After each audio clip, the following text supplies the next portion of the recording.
Good day, ladies and gentlemen. Thank you once more for joining us in the iMedics coffee shop. It is an absolute pleasure to bring you this podcast series.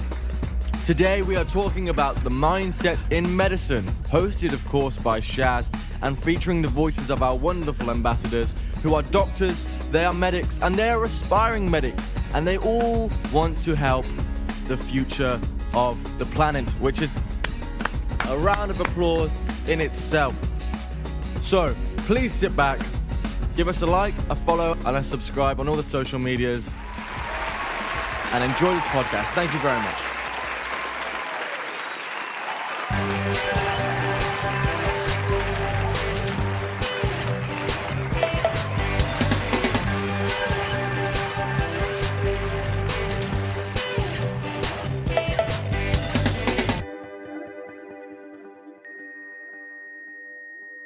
Hi guys, we're back with our third podcast. We've got a lot of familiar faces. We've got Kevin, our doctor in India, Ips, A-level student in the UK, Noor, another A-level student, but she's currently in the UK. She's based out in Saudi Arabia for half the year. And we've got Remet on the web chat. Remet is a doctor in Nigeria. And of course, we've got Caroline, our producer on the web chat. So today's topic is mindsets in medicine. There's not a lot of content on this topic out there, but I think it's really important, especially going through medical school. It's a long, arduous journey, so a strong mindset is needed. There's different types of mindset. There's optimism. Optimists are people that see the best in, try to figure out the best outcome in the situation. Pessimists who defer to the worst outcome. And realists. Realists are somewhere a hybrid, a bit in between. So they, depending on the situation, they try to find the best outcome, but they're aware of the scenario. Just out of curiosity, what are you guys like? I'm not in the medical field, but I'm in just generally in life, I'm a bit of a realist. And the interesting thing is I started off as a bit of an optimist in life, but I think life kind of teaches you ways and you become a realist. I used to look at all the older uncles and think, why do they think so negatively? Or why do they why do they limit themselves? But now I have become that uncle with the bare belly in tow. What about you guys? Okay, see, me personally, I tried making a weird flowchart because I couldn't keep this thing in mind. So I entered medicine being an unrealistic optimist, and then slowly I changed into a realist optimist. Then right now I'm stuck at, a realistic pessimism. I think that's the kind of... What's that? Okay, see... in the beginning, like, you just want to save everyone, so you're like unrealistically optimistic about everything. You're gonna save every single patient, nothing is gonna go wrong. Once you get your first setback, you're gonna slowly take a step back and move into the realistic, optimistic kind of territory. And then once you've kind of matured, you'll go into the realistic pessimism kind of territory, wherein you kind of assess what the outcomes while treating a patient might be, and then try to be kind of a realist. The problem with realism is that it's not always pretty, so it might seem very pessimistic, but yeah, that's reality. You said you started your journey off as an optimist. Now, yeah, do you think being an optimist is what got you into medicine? Like, let's say if you were a realist starting off, or if you're a pessimist starting off, maybe you wouldn't have chose medicine as a career for you. Maybe because you were idealistic that you pushed yourself and you became, like, I know for myself, I know my limits. Because I'm a realist, I didn't choose medicine because I know my science stopped at double science at GCSE. You know what I mean? As much as the teachers tried to convince me I didn't choose triple, I didn't choose it for my A-levels. But maybe you being an optimist is what pushed you into this career. Yeah, I mean, I guess it's true, because if you're really compassionate and, that was my kind of idea, while getting into medicine, that compassionate and empathetic side of me, who wanted to see always the best in people and try to bring out the best, perfect outcomes. So, that is the definition of kind of optimism, right? But once you start treating patients, nothing is ideal. That's what, the world is actually in a gray area. See, an ideal patient For example, like if you have to describe an ideal doctor-patient relationship, an ideal patient always volunteers in like all the details, does not hide anything, like, always remembers the details, is not emotional about his or her condition. That does not happen always. Sometimes you get patients who are not even conscious. Nothing is ideal. And ideal doctor would have all his knowledge at his fingertips, ready to solve everything. But it's not what happens in a real setting. Sometimes you get a patient or an accident case and you literally just freeze. You don't have anything to go for. Like, nothing works as planned. So, and even if, like, everything goes perfect, you're in an ideal scenario, you have a solution and you have a path to a perfect future. Like you know what is going to happen, but in reality it seldom actually happens. It's always going to be worse or somewhere kind of near the ballpark of what you predicted it to be. So it's always better to be a pessimist, or else you're going to give hopes to the patient. That's going to be bad. Like, I just had a quick read of the web chat. Rema, our doctor in Nigeria, is coming from a similar experience to yourself. She's saying, the patients are... It's like the patients you see are not as real as the ones in the book, which is crazy. She's saying whilst you're learning medicine, some of the presentations can be quite vague, like what is this, what exactly is wrong. But when you're on field, you take a different approach. I just want to bring it back to our other ambassadors, Ips and Noor, like just starting their career. So what kind of mindset are you in right now? Are you following Kevin's kind of trend where you're optimist? Just curious about what mindset you guys are practicing right now. I think I'm a bit like completely opposite to Kevin. I think I started off, what pushed me into this career, I'd say, was definitely pessimistic mind. Initially I was going down a different route, and I was, quite pessimistic. I was like, oh my God, you're going to have so much work to do. You're going to, be in a rat race. It's going to be hard to find a job. And I think that caused me to research more career options. And that's when I came across medicine. So I think the pessimistic route is what pushed me in this direction. I think prior to sort of going in this direction, I was more of an idealist. So I sugarcoated my life. I was like, it's, you can get everything you want. You'll get the nice cars. You'll get the nice house. You'll get a good job. And then I think I sort of gradually shifted into the realistic perspective after I sort of started my journey into medicine.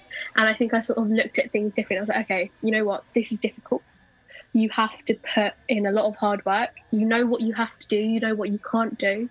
And I'm sort of narrowing my focus. And I think right now at this stage, I'd say I'm a realist optimist. So I don't know. I feel like it will change from time to time in different situations. Like sometimes I'm swaying onto the pessimistic side, but I'd like to say that I'm optimistic as much as possible, even though I find myself sort of saying, oh no, you can't do it. So, I mean, I like to have a realistic perspective on life, but we'll have to see.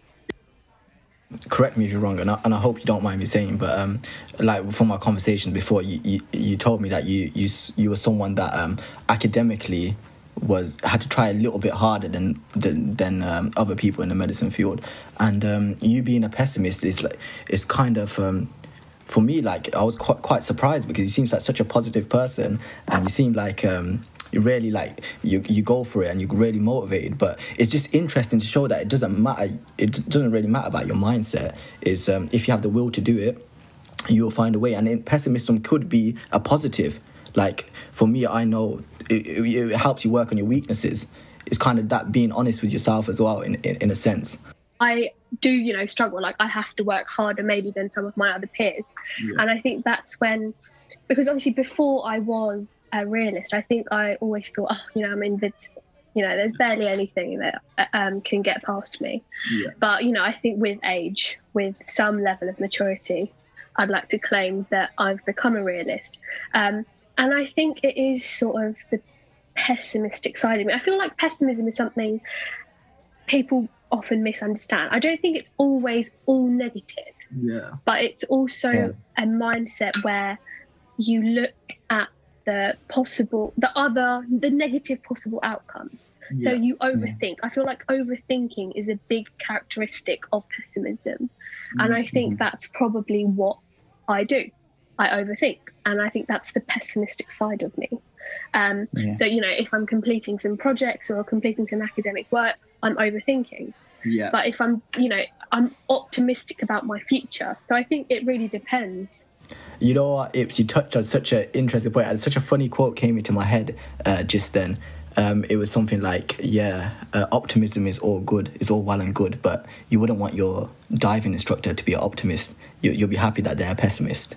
If you catch that, your diving instructor, the one that pulls the parachute. So I think pessimists, like you said, because they maybe overthink, or it might even be just think about the consequences, that they actually cover their bases, that they actually cover, like, so if you talk about someone that's that's in charge of defense of the country, or a security guard, maybe a pessimist is a good role. Maybe it causes them to do an extra perimeter check, so it makes them cover their bases. So interesting point. I can see it. I think the thing to take away is pessimism is not inherently negative. Yeah. Have you heard about soldiers always handling gun? Even if they know that it's actually empty, it doesn't have bullets in them, they actually handle it as if they always have a bullet in it. Yeah, trigger discipline. Yeah, so people might think that they're just trying to be pessimistic. I think there's a difference between unrealistic pessimism. I mean, those are the kind of people who finds the negative in everything. But then I think doctors in general, due to their profession, are realistic pessimists. That's what I tried to mention. Realistic pessimism is basically, you're just grounded in reality instead of being too hopeful of anything, just trying to be a little bit of a pessimist. I don't think it has to be a bad thing. I completely agree. I quite like the idea how pessimists always look at the consequences, and we always, the word consequences in itself is always connotated with negativity, whereas maybe optimists always look at the positive outlook, the prize, like the things that they will earn from doing a particular thing. Yeah, I feel like now that we're talking about it, I feel like people often overlap the two being motivation and mindset, whereas you kind of inherently think of optimist as motivated, as driven, but a pessimist can be as driven, as motivated. It's just the way that they go about their goals is different, and you can achieve you can go to the same destination with a different path. Noor, I just wanted to hear from you. What about how's your mindset? Because I know that you move around, you're studying as well at the same level. You probably need quite a strong mindset to handle all that. Yeah, I really think that my default position is a very pessimistic outlook on life. That's probably because for example, in maths, I've never been good at it. I've never known my timetables. I probably still don't know it now. And so it's just a lot of disappointment and things. So I had my whole GCSEs up until last year, I was getting 3s, which thankfully has jumped up to a 7. Well done. Yeah, and for example, the schools in Saudi, they aren't very good, and so my grades were always low and everything. So my default position is being very pessimistic, and I overthink a lot. However, recently I've started to add more optimism in my life, so trying to think things in a better perspective, which has made me more of a realist recently. Yeah, no, that's such a good point. As you're saying that, I was just thinking about myself. Obviously, I'm not in the medical field, but I was just thinking how I am and how I developed. And I kind of related with Ips there, how Ips was saying we started off as an optimist, kind of I'm untouchable, I'm the best kind of thing like that. I feel like I started off like that as well, so didn't pay too much attention in school, probably should have paid more, didn't get the best exam results, didn't do the best degree at university, but now I'm kind of thinking back to that, and now I challenge myself in every way, whether it be work, physically, even spiritually, like praying and things like that. So I've kind of forced myself to develop, and I think it could actually be healthy to have that touch of pessimism in your life, and the self-criticism that comes with that. Obviously, not taking it to an extreme level. So I got accepted in my sixth form, which is the thing that like prompted me to have more of an optimistic outlook. And I really believe that optimism comes with like hard work, and just like if you keep doing what you love doing and like doing it the way that your mind works, not how everybody else tells you to do it, that's what brings optimism. No, that's really interesting. I just want to relate it back to the medical side of things. So, Kevin, you were talking a bit about your journey, about starting off as an optimist, but once you became into practice, that kind of quickly changed to optimist, realist, then it got to realist, and now it's a bit of realist, pessimist. Is that something that you see with your colleagues? Is that just a given in the medical field, that you're, because of the nature of the job, that you're a bit of a realist, that you're a bit of a realist pessimist? Is that part and parcel of the job? I think so. Like, I guess so. Like, I guess all of my colleagues are realistic pessimists. Like, see, like for example, I work in an A&E right now. It's not just patient care specifically. Like, sometimes I have to deal with a trauma case wherein the patient might be really messed up when they present to the hospital. So if you're an optimist, it'll affect your demeanor, right? So if you're an optimist, you'll be like, okay, I'm gonna do everything to save this patient, and the relatives who come with the patient are gonna make out from your facial expressions that okay, you are gonna bring back the patient. But if you keep yourself grounded to reality, which is a realistic pessimistic attitude, you might not give off that kind of overly positive kind of vibes to the relatives. So yeah, that can be a bad thing if you're an optimist. And also I feel if you're a pessimist, like the only way forward is to go uphill. Like if you're too much of an optimist, like you have nowhere else to go. So yeah, that's crazy. And you know how you touched on the family and relatives side of things, like dealing with them as well. And it might be that the family and the relatives, obviously that being a loved one that's affected here, they might want a more of an optimistic outcome. Sorry, like for example, just a personal story of mine. My grandma is around 70 something years old, and she's got stage 4 cancer. So when we went to the hospital for our meeting with the doctor, and the doctor looked at her age, on her birth certificate it says that she's about 85, but she's not 85. It's just she's an immigrant, and these kind of things get muddled up. There wasn't good, there wasn't good record keeping. But we can calculate her age because of the partition of India. It's a big event, right? A lot of people from this region kind of can calculate their age by taking this into concern. So she was around 4 years old when the partition of India happened. So she's late 70s, 70 something. Or was she 4 years or 3 years old? So she's late 70s basically. But on her birth certificate, it's showing that she's near 90. And the doctor, for someone that's near 90 years old, is straight on palliative care. You know what I mean? We're not talking about treatment. We're not talking about, what's it called when cancer patients get that treatment? Chemotherapy, and there's another one as well. Is it radiotherapy? Yeah, radiotherapy, yeah. Radiotherapy and pills and that. So my grandma's a very strong woman. Like even now, it's stage 4 cancer. No one can tell that she's got stage 4 cancer. She's walking around, cooking, doing everything. But it's just that mindset that I feel like in medicine might be situational. So like literally as friends and family, we were like, listen, she's not 90 years old, she's 70, like she's got a chance, she's quite strong. The birth certificate went wrong, but the doctor was like, listen, this is what's written, and so now it'd be about palliative care. And the great thing is she lived on quite long, and she's quite healthy, and she seems to be doing really well. So the question that I bring to you is, does mindset in medicine, does it optimist, pessimist and realist, does it change based on situation? So for example, take my grandmother's case, let's say an 85-year-old woman, stage 4 cancer. How are you dealing with it? Are you taking a pessimistic sort of route? What are you talking about, palliative care, end of life care? Or would you, even with that person, take an optimistic mindset and think, yeah, we can try treatment? we can try experimental treatment, and or switch it to another person. These two scenarios: a young person, a 15-year-old kid, fit, healthy, but has cancer, same situation, stage 4.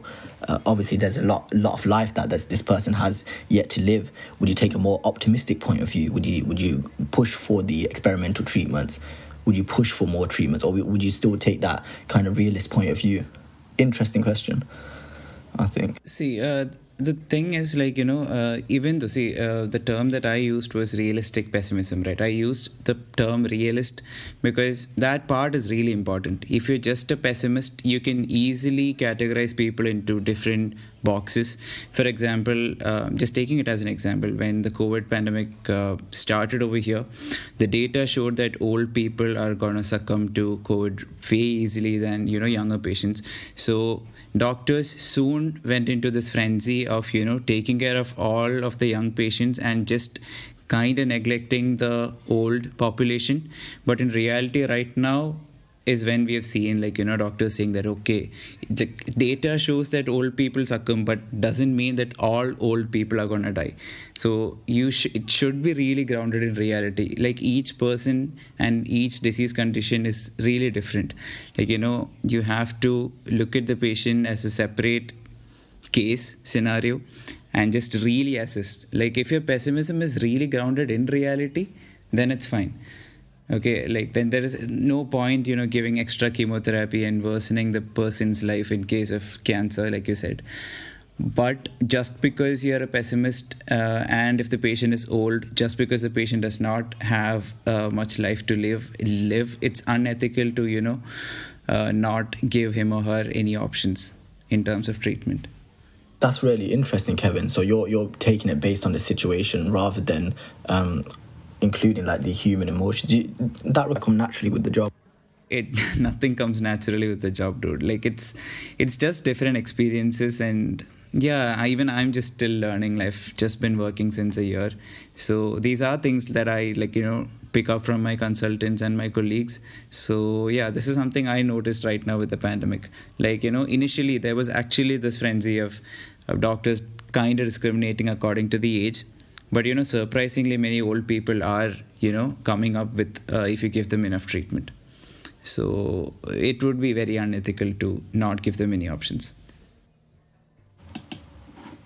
A good point. Ips, did you want to say something on that? Yeah, I was just going to ask Kevin a question, actually. I was just thinking, if a doctor is a pessimist, would it not be beneficial for everyone's mental health? And I mean this in a way. So, for example, if you have to deliver bad news to a patient, for example, if they have cancer, and you have to tell their family, would you, is it not best to say the most pessimistic, not to scare them, but as pessimistic as you can be almost, and, say, it's difficult, we don't know what we can do, but we will look into it.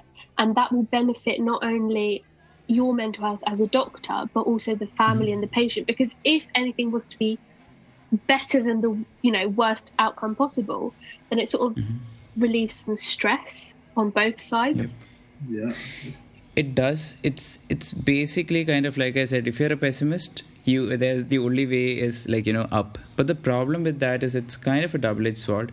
The problem is that, for example, if you have to take a case where someone is paralyzed, okay, his right limb is not working.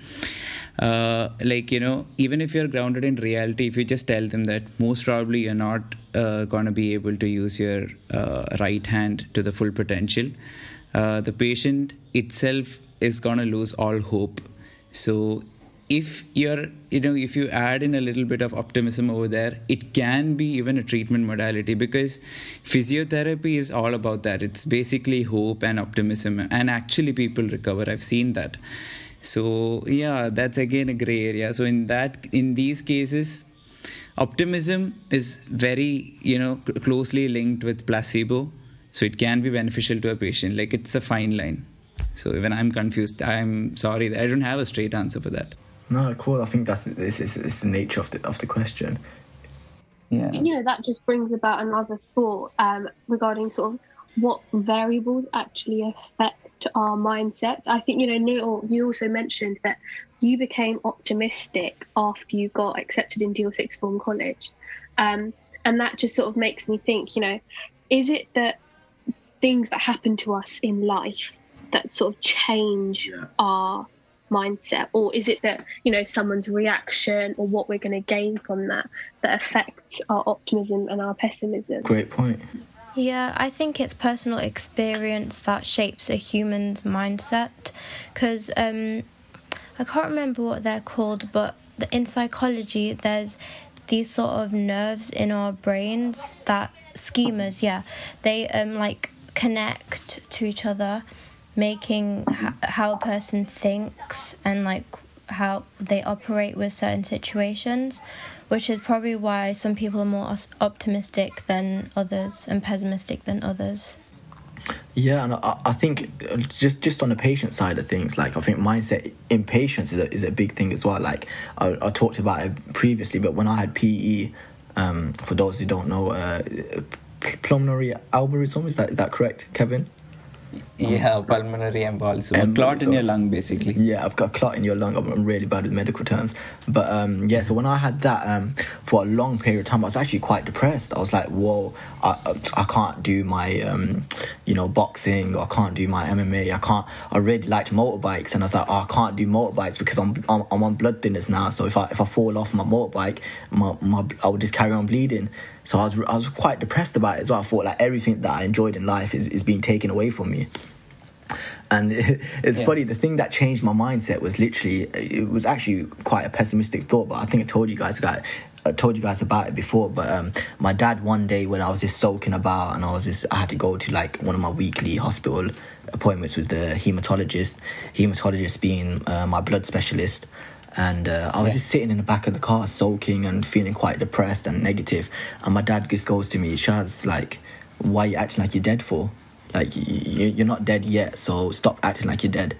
Just whilst you got breath in your body, keep fighting. And I'm not lying, but like in that second, something switched in my mind. And I was like, oh, right, okay. And I literally felt better, for a long period of time, where it was off the blood thinners, was training again, doing everything that I loved again, and I was fine. And it's so crazy that it kind of relates to philosophy, kind of relates to ethics, kind of relates to those things, but it just shows us as human beings, we're such adaptable, we're such... in some ways fickle as well, fragile, but on the opposite side, such strong. Yeah. Once we have that mindset in place, like we can achieve anything. Like how you guys went through. How many years is it that you studied to be a doctor, Kevin? 5.5 long years. 5.5. God, I'm old. Crazy. And Noor and Ips, you guys are starting that journey. So so we've got 6 years coming up very soon. As soon as we hit university, it's going to be a long 6 years. Yeah, crazy. So what age? So 24, you qualify as a doctor, right? Is it? Yeah, and then we do our junior doctor years for 2 years, and then we go on to either GP training or consultancy training. Crazy. And consultancy training can be as long as 10 years. So I think, thinking about that time scale, it really brings into mind, like, keeping a mindset which works for you is really important. Yeah, crazy. And I think Rahima just said in the chat that she spent longer than 6 years. 6+ years, yeah. That really requires motivation. I was just going to say as well, I read an article, it was more psychologically based, and it was regarding forward thinking. So your subconscious in your mind, obviously we don't know a lot about that in science, but if you feed it positivity, it will automatically start thinking in a positive. So basically it will train your brain to be optimistic, and according to the article, you will achieve your goals quicker. Yeah. No, I firmly believe that. Okay, so part of what I do in my spare time, I'm part of a youth club. It's more for inner city kids, just trying to expand their horizon and get them away from this whole, like postcode and my area versus your area kind of thing. I'm heavily involved in that. And one of the workshops that we took the kids to was, it was so funny. It was a positivity workshop. And so they asked us, first they started us off on negative emotions. They're like, okay, guys, list off 10 negative emotions.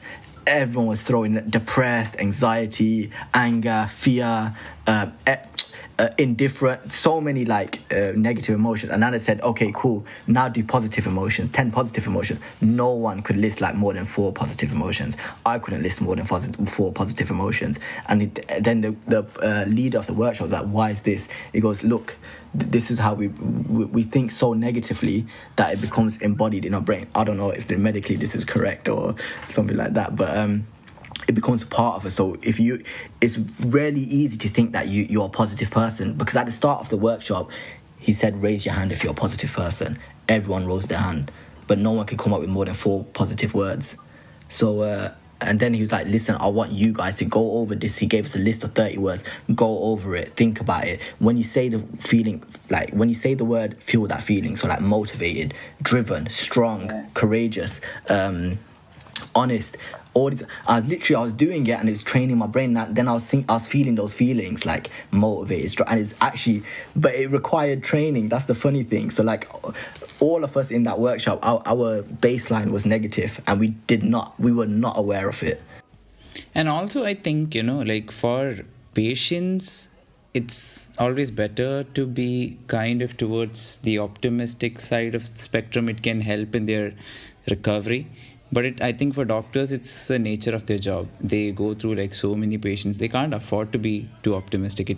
Like Ip said, it can really mess with their mental health. And you can give false hopes to patients, and that's the worst thing. But giving false hopes is actually the worst thing in patient care.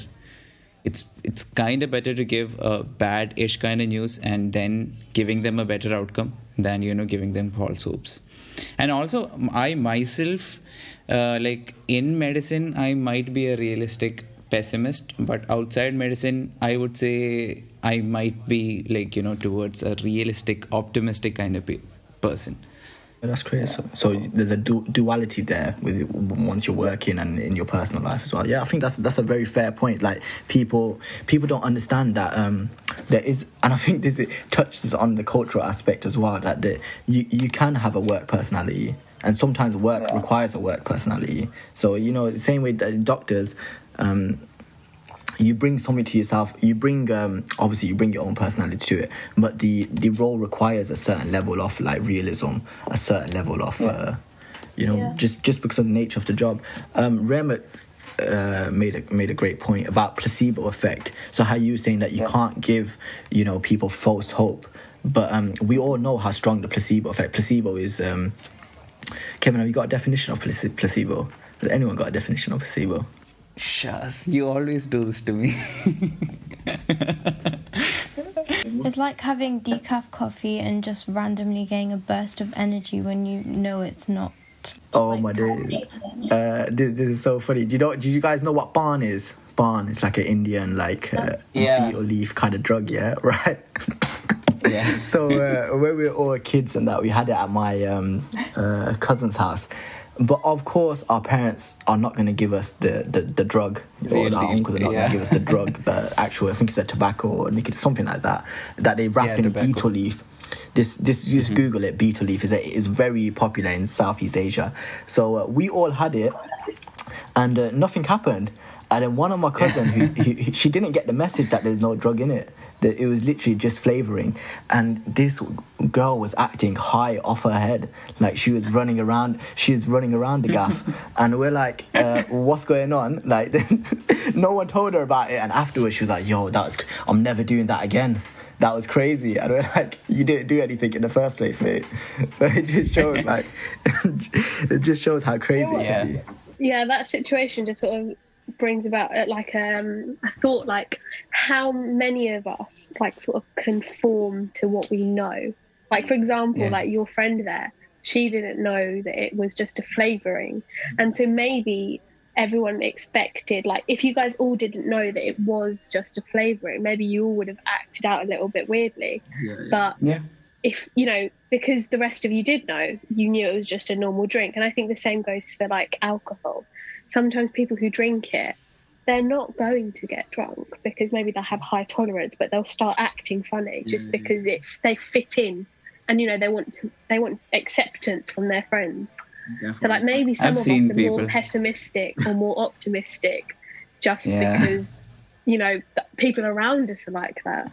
Just reminds me of the secondary school parties with people getting waved off WKD. It just reminds me of all them times. But yeah, what were you saying, Kevin? No. By the way, like for non-medics who are listening to the podcast, like placebo is not something where doctors just give like sugar medicines to random people. It happens in a controlled research setting with the proper consent, okay? Like, don't think this is what happens in the hospitals. Yeah, I didn't want people to get confused. People are like, oh, I didn't even get my money's worth. Imagine actually paying for it and you're getting sugar cubes.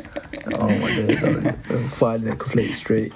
But literally, like, it's like what you said. It's just a baseline. It's like a standard that you test drugs against, right? Yeah, the thing is that like placebo is the gold standard against which each and every drug is kind of tested, which actually means placebo is the most scientifically proven method of helping a patient. You know, placebo is actually the baseline. So it actually works in almost all of the diseases, but to what degree is what you have to decide, you know. That's it. That's where optimism and pessimism plays in. Okay, yeah. I'm just reading what Rehmat's saying in the chat here. She's talking more about just dealing with the stresses and the day-to-day, like seeing... obviously your doctors or your medic students, you're going to be dealing with some of the saddest truths of reality. Like you'll be seeing death on a daily basis, and you'll be even as students you're dealing with such a high revision load.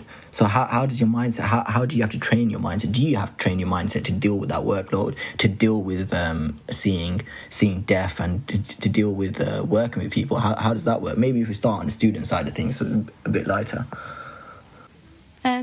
For me, I work out a lot. Like I go to the gym like 5 times a week and go on a run once a week. So that's like my outlet to get out the stress. Okay, so physical activity. Yeah. What about you, Ibs? Yeah, physical as well. I think mine's hockey. Get the stick and the ball, you know, whacking it around on the field. That's, you know. Is that field hockey? That's me releasing, field hockey, releasing my anger or, you know, built up stress. And otherwise, it's just sort of sitting down like a couch potato with a nice little TV show and some nice food, and then I'm just forgetting about everything else. Fair enough. I relate to you there. Kevin, how about yourself? Wow, I actually see a pattern. Even I do the same thing. Like, whenever I have a stressful posting in my hospital, I go to the gym like 7 days a week. I try to get the keys and try to go on the Sundays too. Because if I come back, I'll just lie on my bed thinking about what happened in the hospital, and I actually get depressed. Now due to lockdown, I'm not able to go to the gym and home workouts suck. So yeah, I've just gained 5 kilos and I'm a depressed kid. No, I'll gain about 10 in this lockdown. They say there are 2 stones. Everyone put on 2 stones in lockdown. Lol. But Rehmat says that Rehmat actually made a good point. Comedies, she watches a lot of comedies, and I think that's a great point, because watching comedies, you're actually laughing. Like you're actually releasing those same endorphins, dopamine. Yeah, there's nothing you find funny. Is there not one? None. I haven't found the right comedy yet, to be honest. Yeah, right. I love a good rom-com. I do. I love a good rom-com. But no, I was thinking, if we just to come back onto the mindset kind of thing, I'm just curious about how you guys. I know you're young in your careers, but I'm just curious, like how would you guys deal with different scenarios? So like that scenario, let's say a older lady, kind of like my grandma's position, really, you know, in her 80s, palliative care, basically, stage 4 cancer. what kind of mindset would you bring to that? And would that mindset be different if you take the exact same scenario, stage 4 cancer, palliative care, but instead of an 80-year-old woman, it's a 15-year-old boy, and that boy's got a lot of life to live ahead? Would you bring that same mindset, or would you switch to more of an optimistic mindset, like let's try out experimental drugs, let's try out experimental treatment, let's not give up, basically? See, again, it's just situation based. It's according to the patient. And recently I had this incident where, like I mentioned, around a 40-year-old lady who had cancer, it was actually bad. It was stage 4 breast cancer, and she personally didn't want to take any treatments. And she was 40. 40 is kind of young. You can try different things. At least in India, we actually try, because she's just 40. So I went in to counsel her to take more treatments.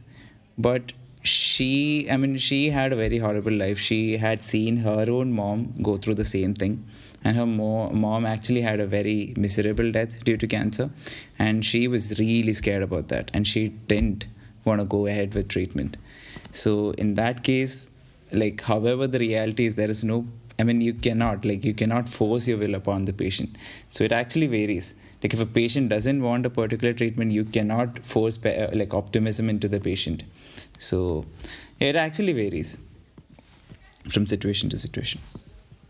No, that's really interesting. I'm presuming in India as well. There's no NHS in India, right? So they're paying for their own treatment. Maybe that be a factor as well. Maybe some people can't actually afford treatment for new operations as well. So it's all something to consider. You don't want to. Some people think that I don't want to be a burden on my family. A lot of people go into debt over health crisis. So it's something to consider. What about you, Noor?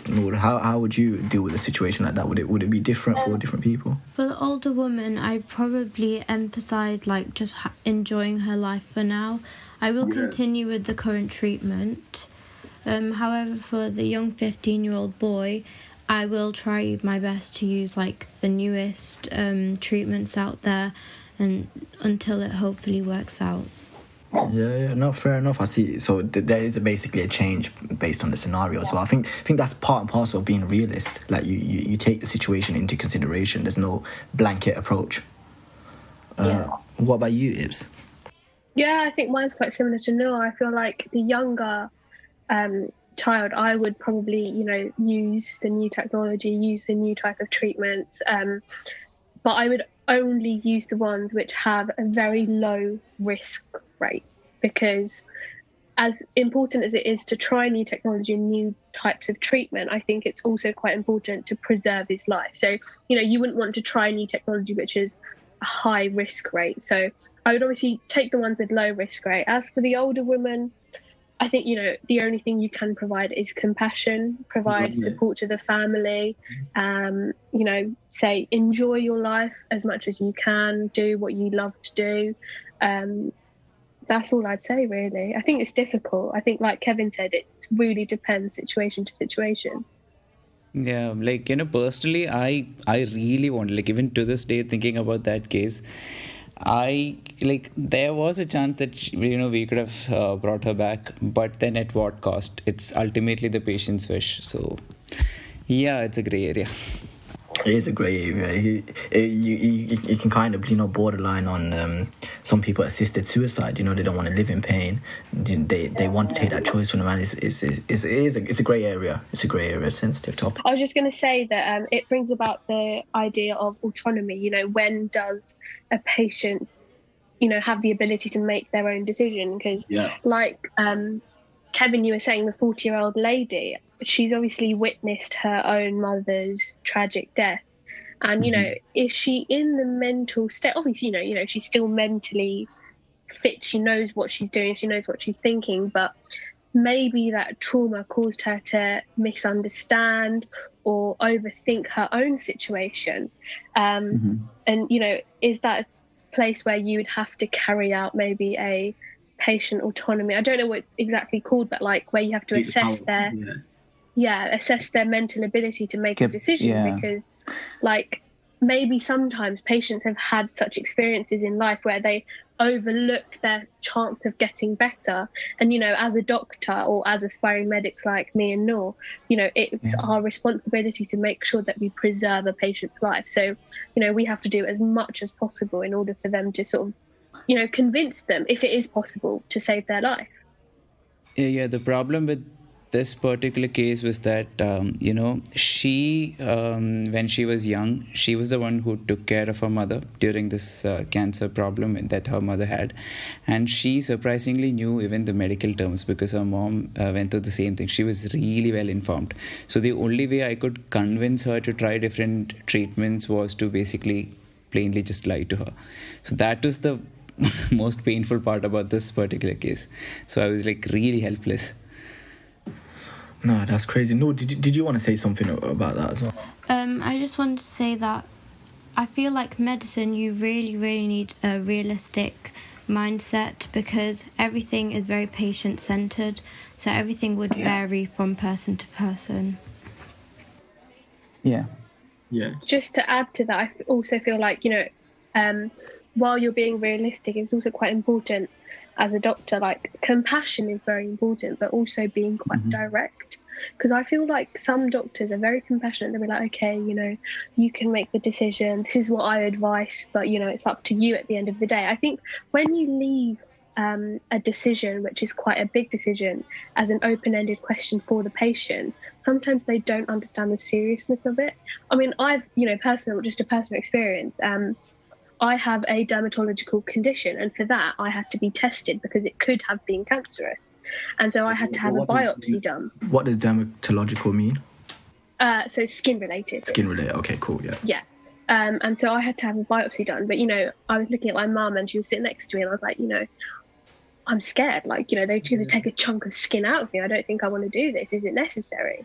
And the doctor, she just, she looked at me and she was like, she told my mum, she was like, if you were my daughter, I would get it done. I wouldn't live my life in risk. And she said it quite bluntly. And I think it just hit us. We were like, wow, it's important to put your opinion across, sometimes in a harsh way, because some people don't understand. Yeah, of course, and you've got all that medical knowledge. I kind of relate to that as well. When I had the PE, I know I always go back to it, but when I had the PE, my hematologist was like to me, Shaz, make sure you take your blood thinners. Like, make sure you take your blood thinners. And I'm talking to her, I'm like, I'm not taking my blood thinners. And so I was such a stubborn, like, ignorant patient. And it was quite annoying to the point where, bless her, like, she was ringing me, like, out of hours as well. Like, she was ringing my parents as well. And she's like, make sure Shaz takes his medicine. And for a good year I never took it, but now I look back at that, and for a good year I didn't take it, but now obviously I take my medication, but I look back at that and I'm so thankful, because at 18 I didn't have the capacity to understand that this is life-threatening, that okay, I could have a stroke now, I could have a heart attack now. I didn't have that. All I knew is, I can't spar when I do boxing because I'm on blood thinners. I can't ride my motorbike because, well, what if I crash now and then I bleed out? But now I understand there's so much more. There's so much, literally what you guys are saying. Maybe the patient doesn't have that mental capacity, and they need the doctor to be a bit blunt with them, because the doctor has so much experience. Kevin, like when I was saying that I didn't take mine, I heard you as well. Like, what? Like, you never took your? It's because like for me it was nothing big. I was like, I'm not gonna do it. But coming from an educated perspective, you're like, that's so stupid. You're playing risk with your own life. Yeah, from this conversation, I think it's really important to give all the information that is actually required to the patient. Try to actually make the patient understand and make a proper, informed decision. In your case, I think you were just too optimistic about haldi. I still am. Yeah, wonder drug. Haldi is turmeric for those. It's just the Hindi Punjabi word for it. So that's all. And other Indian languages use that word as well. But it's like crazy. But just to take it to a different point now, what tips would you give to people on developing their mindset? So not an optimist, not a realist, not a pessimist mindset, but just developing a strong mindset to motivate yourself through studies, to deal with the day-to-day struggles in life that you face. I was just going to say, I think always have a soft cushion to land back on. And by that, I mean sort of like have something, I'm talking career-wise, like have something which if your life or your career path doesn't go and steer in the way you want it to, have a cushion that you can land on and still be happy. Because I feel like at like different stages of life, work is, a massive part of life, as much as we might deny it, no, life and relaxation is more important. It is, we go out to get the bread. So I feel like always have something which you will still enjoy, but you're not going to be disappointed with yourself on. And, just again, relaxation, just have something that you enjoy. I feel like don't give things up very easily. Try loads of things. If you don't like it, get rid of it. But if you even like it just a little bit, keep it, because you need loads of things to come back to. You don't want to be like, oh, I don't do that anymore, or I can't do that. Just be like, oh, I've got these options. Let's pick one. Yeah, definitely. And I'll say that even point I would add to that is safeguard your time. So like I know, so I work here at iMedics, but and I like working. I actually like working, and it becomes a bit of a problem because you start working overtime and you enjoy yourself. So how I deal with that is I keep my weekends free. This is my tip. My weekends, I don't do no work in my weekends, and I make sure I go out in nature. I do something that I really enjoy. So like last week I was hiking and mountain biking, and and that kind of keeps me fresh for work, because I feel like, okay, I'm working, but I'm also doing, and I enjoy work, but I'm also doing other things that are not related to work, and that are just purely for enjoyment. So it really does help you in developing. That sort of relates to a quote, you're the oldest and youngest you'll ever be right now. So sort of live in the moment. Yeah. Great. Yep. Kevin, what about you? Yeah, that's it. I mean, you guys covered almost everything. And with regards to medicine, I would just say be really flexible. There is no black or white. It's always in the gray area. Be really flexible according to the situation. And I personally think it's better to be a realistic pessimist than an unrealistic optimist. So I think it would be better for your mental health. Yeah, so Remit's talking about how to develop a growth mindset. So for people who don't know, a fixed mindset is people that are, don't take widely criticism, kind of stay in one place in life, and not trying to improve themselves. Whereas a growth mindset is very open to criticism, takes it on board, is trying to challenge themselves. Growth mindset is basically a trait of all successful people: that ability to keep improving, self-development, adaptability. And some tips that Rem has for developing growth mindset. Obviously, Rem is a doctor in Nigeria, so these did pay off. Is one that I didn't expect. Stop seeking approval from people. If you do, you'll start to destroy your time. Put others' needs before you and leave yourself behind. So don't put others' needs before you, and don't leave yourself behind. I think that's a really important thing, especially when you go into the real world or the world of work. Like not everyone's a good character, so you have to guard your time. You have to guard your soul. Oh, Shaz, just to add to the point you just made, I think I probably said this in the last episode, so you might hear it again. It sort of goes back to that idea that when you're in a plane, if anything was to go wrong, you always put your oxygen mask on before others. And I think, it just goes back to the idea that in life sometimes, it doesn't sound right, but you have to be sort of self-centered. Like you have to help yourself before you can help others. 100%. Like you'd rarely find a sick doctor helping a sick patient. Yeah, of course, man. You can't fit another quote. We're just bouncing off quotes. Another quote is you can't fill anything from an empty vessel. So you have to fill yourself up. You have to be the best. You have to be content in yourself, and then you can help others.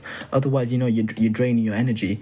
Another thing that I really like Remit's tips, because they're unorthodox. Like you don't think of them. Try and take risk in the presence of others. You never know who's watching you. There's people out there that we motivate. Great point. There's people out there that we don't even know. Younger cousins, younger siblings. I realized this myself is when one of my cousins, I'm the only boy in my family, extended family, to go to university, and my younger cousin was like, and the rest of them are inner city kids. you know, a different path in life. So someone in and out of jail. And my younger cousin, who's about 8 years old, said it to me. He was like, Shaz, I want to be like you. Like, I want to be like you. I want to go to university and things like that. And I was like, me? I was like, what have I done? Like, you know what I mean? I've just done a business management degree. What are you on about? And then I looked at him and I've seen, whoa, like, look who his role models are. His role models are all, you know, people on the other side of the law. So it's literally, yeah, you don't know who you motivate. Yeah, we spend our lives and a lot of time, like, you know, trying to please others, and we just forget about ourselves. Yeah, and we forget where we come from. We forget where we come from. Like, we forget our background. I was watching something about Dr. Mo and Dr. Vikas, and then I realized that, you know, they started this company and they become GPs, but they come from the same neighborhood as me. And same city, inner city kids and everything, and same, you know, we same circles, kind of thing like that, and they made it out, and that's such a motivating. Like, when I see that, I'm so motivated, because I'm like, you guys are from the same area, same inner cities, what you can call a ghetto, or I don't know, a slum or something like that. Slum is probably a bit too far, but just a deprived area, and these guys have done something amazing. It's so motivating, and that's what we're trying to do with these this charity group that I'm in. Just show kids that, you know, don't worry about your area. If you have the mindset, if you're willing to have that growth mindset, and you can achieve your goals.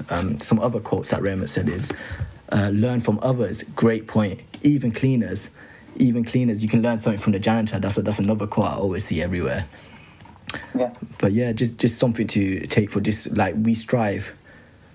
I think, you know, another thing just for your growth mindset, I think it's really important that, you know, people always say, you know, I don't want to be compared to others. I think you can look at it two ways. If, you know, I'm going back to the optimistic and pessimistic side of things. So the pessimistic person would make a comparison and be like, oh my God, you know, she or he is doing much better than I am. I don't know why I can't do that. Whereas an optimistic person would be like, okay, you know what? They're doing well. What is it that they're doing or they're practicing that I can implement in my life and improve myself? Yeah. Like, what is there to learn from them? Yeah, definitely. And you can learn from everyone. And there's, I think Tim Ferriss has got it released on Tim Ferriss does podcast as well, and he podcasts successful people. And there was 5 traits. I forgot all of them, but the 3 that stuck out in my mind was, and he said that this is literally every successful person from the top in their industry, business, music, art, whatever, sports, do these 3 things. They wake up early in the morning. They have a ritual of meditation, whether that be prayer or literally just yoga or meditation. And third one was they do some sort of physical activity. And I forgot the other 2, but you can check that out. So I just want to leave it. Has anyone else got any other general tips just for people just going through this journey, going through the journey of life in general? Always make sure that the day you start is a new day, and like leave everything else in yesterday. That's a great quote. That's a great quote to end on, Noor. Thank you guys so much for being a part of this podcast. We'll see you guys next week.